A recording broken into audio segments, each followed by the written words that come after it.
নমস্কার বন্ধুরা, আমি পীযূষ কান্তি রায়। আমার ইউটিউব চ্যানেল পিকের স্টুডিওতে আপনাদের স্বাগত। আমি সম্প্রতি লে গেছিলাম, তারই বিভিন্ন পার্ট আপনাদের দেখাচ্ছি। আজ আপনাদের সামনে তুলে ধরব লের লোকাল সাইট সিন।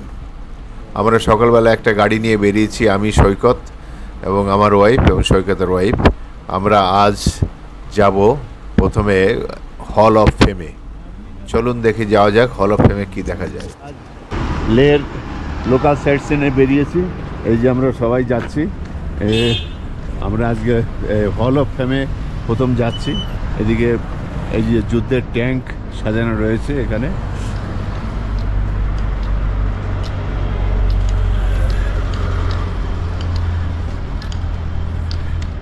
আপনারা লোকাল সাইট সিনে এটাকে অবশ্যই অন্তর্ভুক্ত রাখবেন।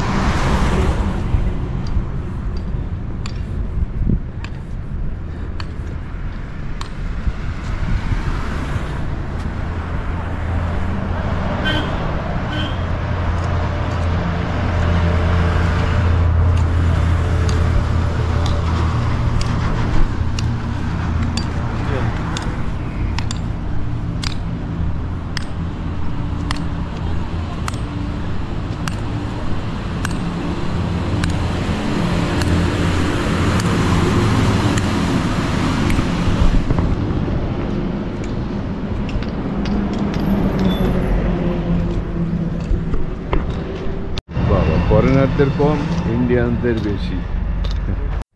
আমরা টিকিট কাউন্টার থেকে টিকিট কেটে এবার যাচ্ছি ভেতরে ঢোকার জন্যে। 20 টাকা করে পার পারসন টিকিট। ভেতরে ক্যামেরা নেওয়া নিষেধ, ড্রাইভার বলল মোবাইল ক্যামেরা নিয়ে যাওয়া যায়, মানে বড় ক্যামেরাটা রেখে আসতে হয়েছে। আমি গোপ্রো নিয়ে যাচ্ছি, দেখি ভিতরে কীরকম। খুবই সুন্দর সাজানো গোছানো। এটা পুরো মেনটেন করে সেনাবাহিনী। এটা সেনাবাহিনীর একটা মিউজিয়াম বলতে পারেন। সমস্ত যুদ্ধ এই যে ভেতরে ঢুকছি আমরা, দেখুন কি সুন্দর সাজানো গোছানো। লাদাখি মহিলা আর পুরুষ দুটো সামনে রাখা আছে স্ট্যাচু। তারা আপ্যায়ন করছে আমাদের স্ট্যাচু দিয়ে, বোঝানো হচ্ছে যে হ্যাঁ আপনাদের স্বাগতম জানাচ্ছে। ভেতরে ক্যামেরা ছবি তোলা নিষেধ, তাই ক্যামেরা বন্ধ করতে হলো। এই যে টিকিট, হল অফ ফেম।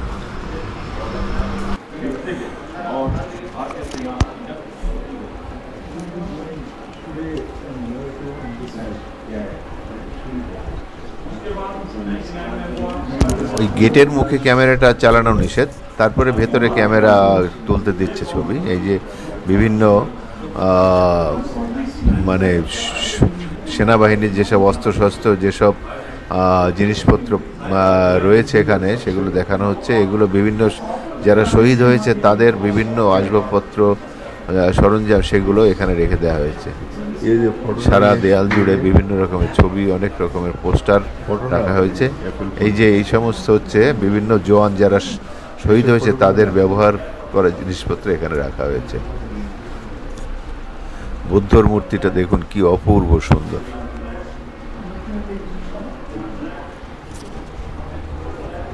বুদ্ধের ছবিটা নিয়ে, এটা একটা ধৈর্য ধরে দেখতে হবে, অনেক সময় লাগে। লাদাখি পুরুষ মহিলাদের পোশাক পরিচ্ছদ।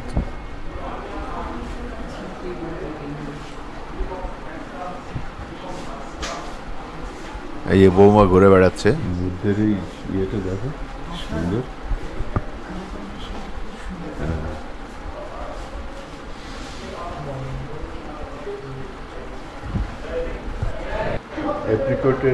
এই যে এটা হচ্ছে চেরি ব্লসম, চেরি গাছের ফুল যখন আসে সেই সময়কার ছবি।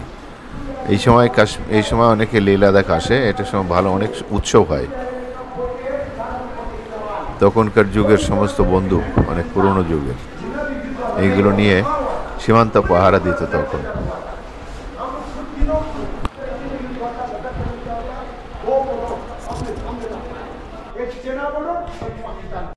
बिल्कुल चैनल बॉर्डर लग जाता है। इसीलिए युद्ध ज्यादा कहाँ हुआ था? लद्दाख के अंदर। आर्मी ज्यादा कहाँ रखा हुआ? इंडिया के आर्मी जम्मू कश्मीर और लद्दाख के अंदर रखा हुआ है ना। अब कुछ दिनों तीन युद्ध हो चुका है जो ना आपने अपने जगह पर जो ना आपके पीछे पिरामिड चक्कर कैसे होता है? तो आप लोग ये जवाब देता है नंबर 1 में आता है। महावीर सिक्के में बता ना, लेकिन आपको ये पता नहीं होता। बाद में पूछता हूँ, अभी मैं आपको पूछा ये नंबर 1 में आता नहीं आता? पता है अभी इनको आता है ना, अभी को वहीं पूछ सकता है। सब पूछना आपसे पूछना उनका मेडल कैसे होता है? कौन सा होता है? कैसे होता है? वही पता करना, फिर वो पता चला मेडल पता चला ना। तो नंबर 1 में बचा बोल के अलग बोल देगा। तो मतलब नाच गाना पार्टी का सेलिब्रेशन नहीं होता। हम लोग सोचते हैं कि सेलिब्रेशन हर हमेशा पार्टी एंजॉय कर नहीं होता है। 20 साल पूरा होने के बाद पूरा इंडियन आर्मी में वार मेमोरियल के अंदर उन शहीदों को, उन वीरों को दोबारा पूरा इंडियन आर्मी मिलकर उनको याद किया गया था। वेपन के साथ इनको सलामी दिया गया, रीत चढ़ाया गया, अमर जवान ज्योति जलाया। लास्ट में इन शहीदों को विक्ट्री फिल्म, जिसको हम मशाल बोलते हैं, मशाल जलाया था। उस दौरान सम्मान करने के लिए हमारे साथ जनरल बिपिन रावत साहब मौजूद थे। এই যে কথাগুলো বলছে এগুলো একটু মন দিয়ে শুনুন, খুব দর্দ ভরা কাহিনী, সুন্দর লাগবে। এটি আমি পুরো তুলেছি, একটু মনোযোগ দিয়ে শুনুন। 1962 में जब चाइनीज वॉर हुआ था तब से लेके आज तक यहाँ पे सीज फेयर है। दोनों मुल्क वेपन का इस्तेमाल नहीं करेंगे बोले, नहीं करते थे। डेली वहां पे हमारा LAC बॉर्डर रही है। यहाँ पे LAC जमीन जो है बिल्कुल नोमैंस लैंड है। 70% ऑलरेडी उनके पास है, 30% हमारे पास है सिर्फ, जो 1962 में उनको दे दिया था वहां पे। फिर भी मैं जब इंडियन आर्मी हूं, आप लोग चाइनीज आर्मी। यहाँ पे उन्होंने LAC बना हुआ है, यहाँ पे हम लोगों ने भी बना हुआ है। हम लोग पोस्टिंग से आता है, इस फेंसिंग को देख के लास्ट में एक रिपोर्टिंग होता है, सर ठीक है बोल के वापस आ जाता है चुप के साथ। और चाइनीज लोग आता है पोस्टिंग से, ये जो है फेंसिंग को बिगाड़ के हमारे फेंसिंग को लात मार के हमारी जमीन दोबारा कैप्चर करते हैं। इसीलिए आप लोगों ने न्यूज में देखा होगा लद्दाख के अंदर हमेशा हाथापाई होता है। मगर इस बार क्या हुआ? 2020 में कर्नल बिकुमुला संतोष बाबू 16 बिहार में कमांड करते थे। 20 जवान के साथ डेली रूटीन में ऊपर जाके वापस आ रहे थे। वहां पे हमारी 20 जवानों को चाइनीज के 300 जवान मिलके घेर लिया। 300 जवान। अब हमारे पास कुछ भी वेपन नहीं था। उन्होंने कौन सा वेपन यूज किया? वहां पे शार्प वेपन इस्तेमाल किया। चाकू उठा के, लोहे का रॉड उठा के, लोहे के रॉड के ऊपर, लकड़ी के ऊपर इतना फेंसिंग वायर बिछा के, उस फेंसिंग वायर से अभी आप लोग खुद अंदाजा लगा लीजिए, एक जवान की फेस के ऊपर एक फेंसिंग लगेगा तो क्या हाल होगा। उसी जवान के ऊपर 50-100 फेंसिंग लगेगा तो क्या हाल हो गया होगा। हम लोग वहां से दौड़ के आए थे, नीचे देखा तो हमारे सभी जवान जो है पानी के अंदर इस तरह दबा के रखा था, उसको उल्टा रखा था। सबसे पहले चाइनीज को नहीं देखा, अपने जवानों को देखा, उसको सीधा किया। किसी का भी चेहरा देखने की उसमें नहीं था। बदला तो ले लिया, 20 की जगह 43 को मार गिरा है, मगर हम उसको बदला नहीं बोलते। उस बदले से हमारे एक जवान वापस नहीं आ सकते। एक जवान उस मां के लिए कितना अहमियत रखते, इस देश के लिए कितना अहमियत रखते। 20 जवान को वहां पे शहीद कर दिया। उन शहीदों को याद करते हैं। ये था आप लोगों को गलवान, ये था आप लोगों को कारगिल। अब आता है आप लोगों को ग्लेशियर। ध्यान से सुन लेना आप ग्लेशियर। এই দর্দ ভরা কাহিনী শুনে এটাই মনে হলো আমাদের সৈন্যরা এই সিয়াচিনে -40-50 ডিগ্রি সেন্টিগ্রেডের তাপমাত্রায় তারা দেশকে পাহারা দিচ্ছে। সেই পাহারা দেয়াতে আমাদের রাত্রির ঘুমটা ভালো হচ্ছে। আমাদের ভারতবর্ষের পক্ষ থেকে এইসব সৈনিকদের জানাই লাখো লাখো সালাম। ধন্যবাদ ভাই, ভালো থাকবেন, সুস্থ থাকবেন। আপনাদের প্রচেষ্টাই ভারতবর্ষের মানুষ আজ শান্তিতে ঘুমাতে পারছে। अभी इस टाइम जाने वाले को -40 डिग्री मिलेगा, दिसंबर जनवरी में जाने वाले को -60 मिलेगा। उस इलाके के अंदर एक आर्मी जवान एक महीने के लिए नहीं जाता है। ये जम्मू कश्मीर आर्मी का फ्लैग है। जैसे मैंने बोला ये लद्दाख का फ्लैग है, इसी तरह northern commander Jammu Kashmir army का फ्लैग है। वहाँ का फ्लैग इधर क्यों रखा हुआ है? क्योंकि आप लोगों को पता होना चाहिए फ्लैग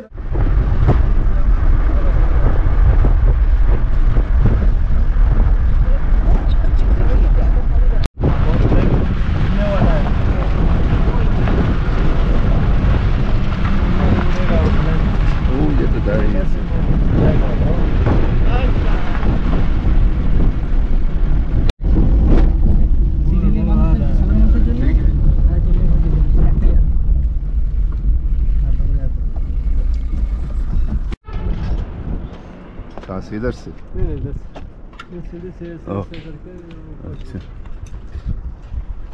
আমরা এখন স্পিটুক গুম্ফার দিকে যাচ্ছি। এটা একটি বড় বৌদ্ধ মঠ। এটা লে শহর থেকে 8 কিলোমিটার দূরে অবস্থিত। এটি লামা চুংচুব ওডের বড় ভাই ওড দে দ্বারা প্রতিষ্ঠিত হয়েছিল। 11 শতকে মেরিউলে আসেন তখন তিনি সন্ন্যাসী সম্প্রদায়ে পরিচয় দেন। যখন লোটসে ও রিনচেন জাংপো এখানে এলেন, তিনি তখন বলেছিলেন যে এখানে একটি অনুকরণীয় ধর্ম সম্প্রদায়ের উদ্ভব হবে, তাই মঠটিকে স্পিতুক মানে অনুকরণীয় বলা হয়। সোনথাপার আদেশে চালু করেছিলেন এবং এটি এখনো পর্যন্ত অক্ষত রয়েছে। এটি রেড হ্যাট প্রতিষ্ঠান হিসেবে প্রতিষ্ঠিত। মঠটি 15 শতকে গোলুগপা দ্বারা দখল হয়েছিল। মঠটিতে 100 জন সন্ন্যাসী এবং কালীর একটি বিশাল মূর্তিও রয়েছে। প্রতি বছর তিব্বতীয় ক্যালেন্ডারের একাদশ মাসের 27 থেকে 29 তারিখ পর্যন্ত স্পিতুতে গুস্টক উৎসব অনুষ্ঠিত হয়। সেই সময় এই কালী ঠাকুরটি দেখা যায়, নাহলে এটা সবসময় মুখ ঢেকে রাখা হয়।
বুদ্ধের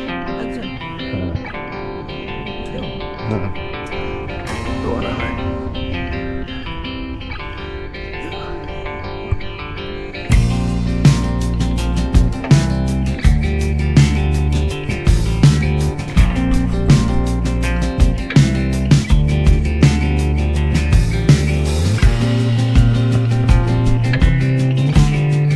মঠের একদম ছাদে চলে এসেছি আমরা। ছাদ থেকে দেখুন নিচের গ্রামটা কি সুন্দর দেখা যাচ্ছে, খুব অপূর্ব সুন্দর। এটাই লাদাখের সবচেয়ে বড় একটা বসতিপূর্ণ জায়গা।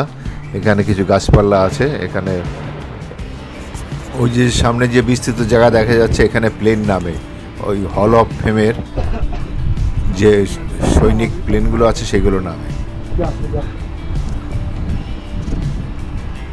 এবার আমরা নিচের দিকে যাচ্ছি, আর এক ধাপ নিচে নেমে আবার একটা ভেতরে যাব। ওখানে আরও কিছু দেখার আছে। এই যে এখানে কালী ঠাকুর আছে বলছে। এখানে ক্যামেরা ছবি তোলা নিষেধ, আমি লুকিয়ে একটু তুলেছি, যে সেটাই আপনাদের দেখাচ্ছি। দেখি কি দেখা যায় ভেতরে।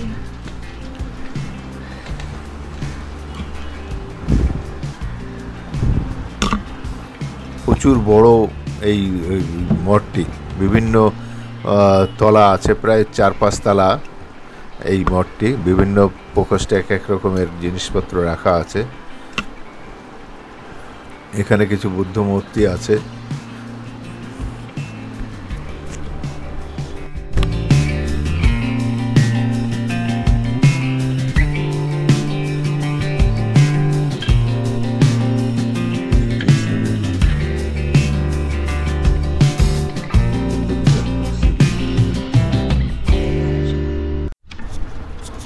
এখানে কালী ঠাকুর আছে রাখা, সেখানে যাচ্ছি একটু দেখতে। এখানে ছবি তোলা নিষেধ, আমি লুকিয়ে তুলেছি।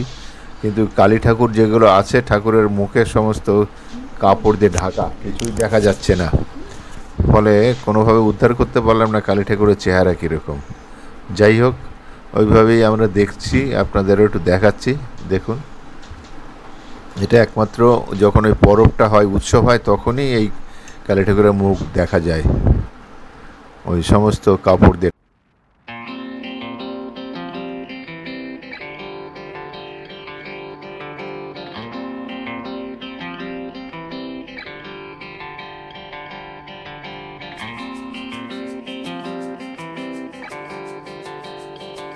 এবার আমরা ম্যাগনেটিক হিলের দিকে যাচ্ছি।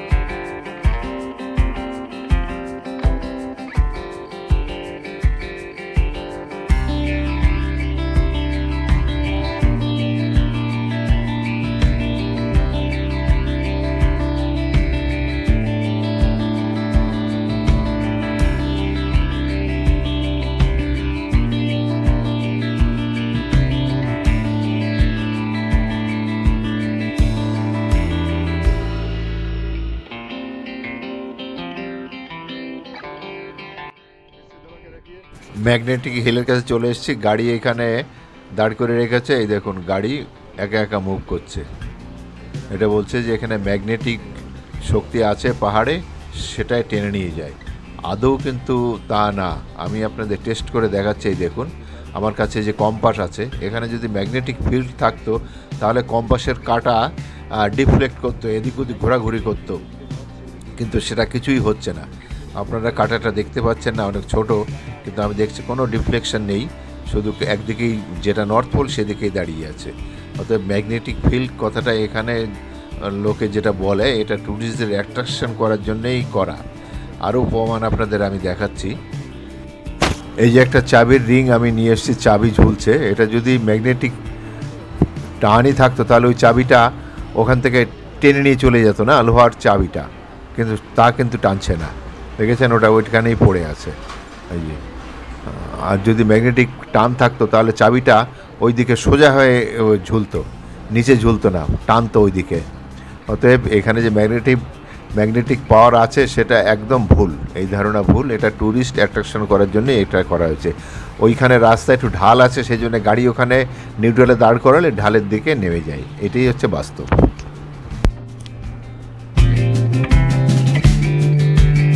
মোটরসাইকেল আরোহীরা সব দাঁড়িয়ে আছে এখানে ম্যাগনেটিক হিলে। এখানে ওরা ছবি তুলবে, একটা স্পট এখানে, সেই জন্য দাঁড়িয়েছে।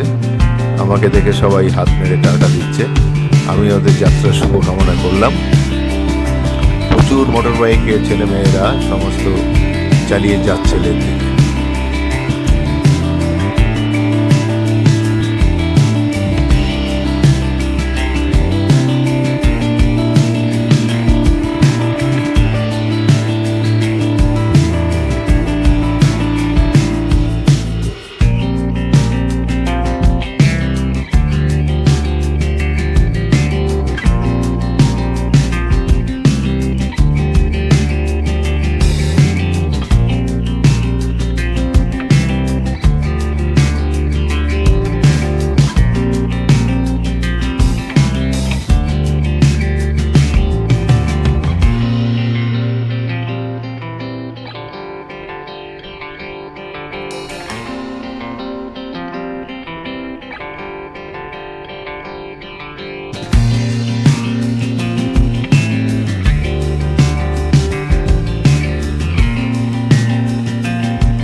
এইবার আমরা সঙ্গমস্থলে যাচ্ছি, যেখানে সিন্ধু নদ আর জাস্কার রিভার মিলিত হয়েছে সেই জায়গাটা। এই যে উপর থেকে দেখুন কীরকম সুন্দর দেখা যাচ্ছে। এই যে সিন্ধু নদ, ইন্ডাস রিভার, সিন্ধু নদ, আর ওই যে যেটা মেটে রঙের ওটা হচ্ছে জাস্কার রিভার। দুটো একসঙ্গে এখানে মিশে সিন্ধু নদ হয়ে পাকিস্তানের দিকে চলে যাচ্ছে। সিন্ধু নদটা মোটামুটি পাকিস্তানের মধ্যে দিয়েই প্রবাহিত হচ্ছে, আমাদের এখান থেকে উৎপত্তি হয়ে পাকিস্তানের মধ্যে ঢুকে যাচ্ছে। এটা আমরা উপরে বসে দেখছি, এরপরে আমরা নিচে যাব, নিচে গেলে আরও ভালো দেখা যাবে। তবে উপর থেকে দুটো নদীর মিলনটাই বেশি সুন্দর দেখা যায়, নিচের থেকে অত ভালো বোঝা যায় না। এই I love BRO, border road organisation, সত্যি এদের সালাম। ওই দেখুন ওই যে জাস্কার রিভার আর সিন্ধু নদ, ইন্ডাস রিভার। আমরা এবার নিচে নামছি, নিচে যাব, নিচের থেকে দেখাবো আপনাদের কেমন দৃশ্য লাগে। ওখানে অনেক কিছু রাইড করার আছে, বোটিং রাইড হয়।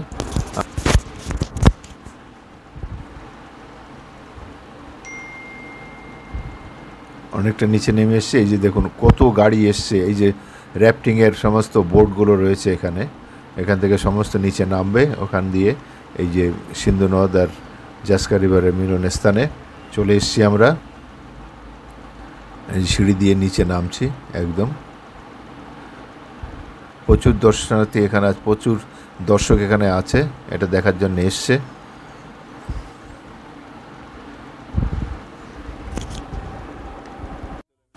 আমরা সকলে এখানে নেমেছি, চারজনেই নেমেছি। আস্তে আস্তে সিঁড়ি দিয়ে নিচে যাব। সঙ্গমের একদম নিচেই চলে এসছি আমরা।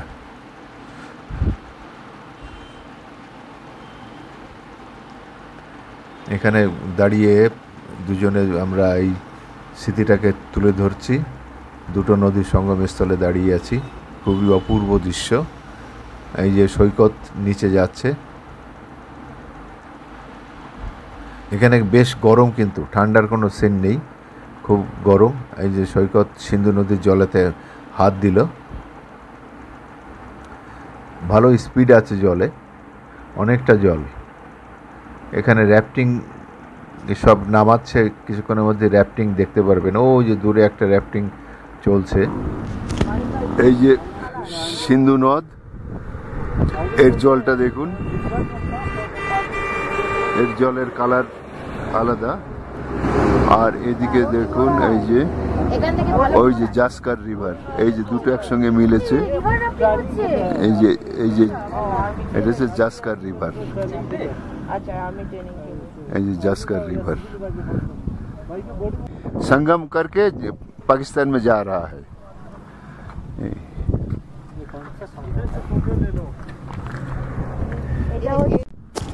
এই যে রিভার র্যাফটিং হচ্ছে এখানে, রিভার র্যাফটিং হচ্ছে এখানে। একবেলা রিভার র্যাফটিং করতে 1000 টাকা করে নেবে বললো, 15-20 মিনিট ঘোরাবে। যারা শৌখিন তারা এখানে এসে এটা করতে পারেন, অ্যাডভেঞ্চার এটা একটা, খুবই সুন্দর লাগছে।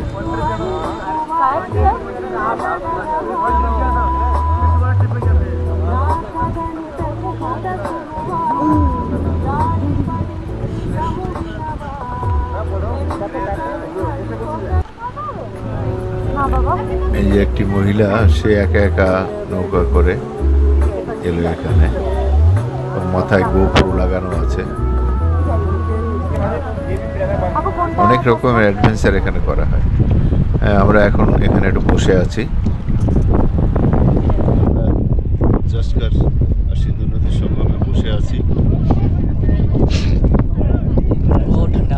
অসাধারণ আবহাওয়া, কেমন লাগছে এখানে?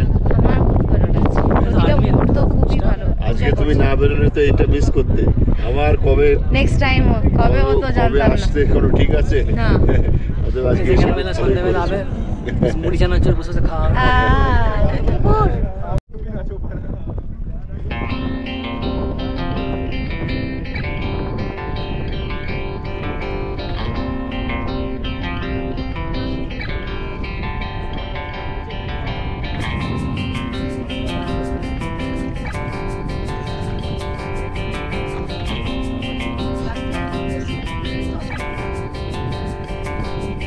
পারে?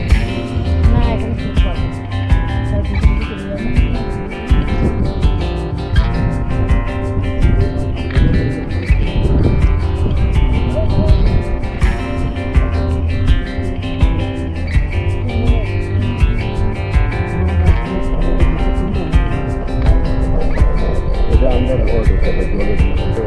এই জন্যই তো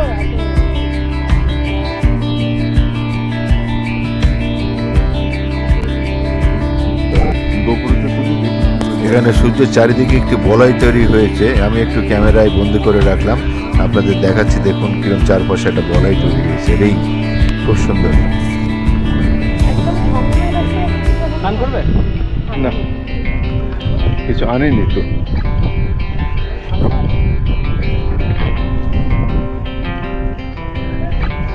দুটো নদীর সঙ্গমের একদম পয়েন্টে চলে এসেছি আমরা। আরে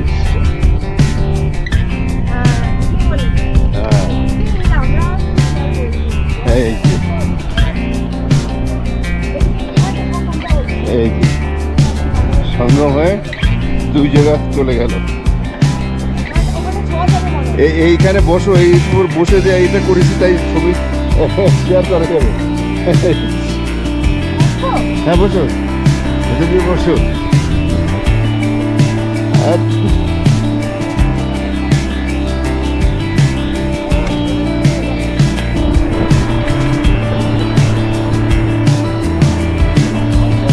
পরে চারটা রিভার এই দিক দিয়ে চলে যাচ্ছে পাকিস্তান।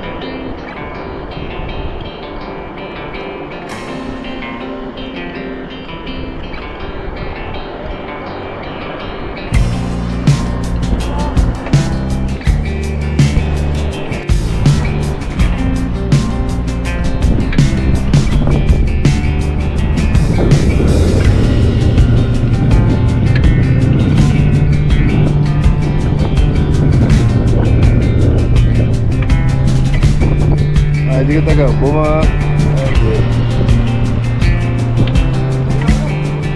হ্যাঁ এই যে তোমরা মনে হচ্ছে র্যাপিং করার জন্য রেডি হচ্ছে, একটু র্যাপিং করবে। হ্যাঁ